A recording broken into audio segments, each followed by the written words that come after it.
सर्वांना श्री स्वामी समर्थ. तर इथे सकाळी सुंदरशी देवपूजा वगैरे झाली ना, तर मार्गशीर्ष महिना आहे म्हणून म्हटलं गुरुवार, शुक्रवार आणि अशा बऱ्याच विविध दिवसांमध्ये छान छान अशा सेवासुद्धा होत आहे. मार्गशीर्ष महिना म्हटलं खूप सणांचा वार असतो. मार्गशीर्ष महिन्यामध्ये आपण लक्ष्मीचे गुरुवारसुद्धा करत असतो. दत्त जयंतीसुद्धा होती आणि बरेच सण होते, त्याच्यामुळे छान छान अशा सेवासुद्धा घडल्या मार्गशीर्ष महिन्यामध्ये. त्याच्यानंतर सेवा वगैरे झाली, घरात देवपूजा झाली, चहा वगैरे घेतला, अद्रकवाला, लगेचच आरतीला गेली. खूप सारी थंडी पडत आहे, 10:30 वाजेला सुद्धा खूप जास्त हवा सुटलेली होती म्हणून छान असं स्वेटर वगैरे घालून गेलेली होती. नंतर तिकडनं आली आणि लगेचच दुपारची जी काही कामं होती ती आवरली. संध्याकाळच्या जेवणामध्ये मला आलूची भाजी, वरण भात बनवायचा होता.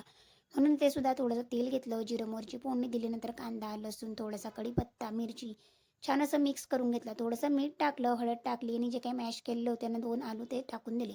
2 आलूची भाजीसुद्धा आम्हाला पुरेशी होते. त्याच्यानंतर लगेचच साईडला लगेचच थोडंसं वरणाची डाळ लावली होती. वरणसुद्धा बनवून तयार झालेलं होतं. नंतर भात लावला.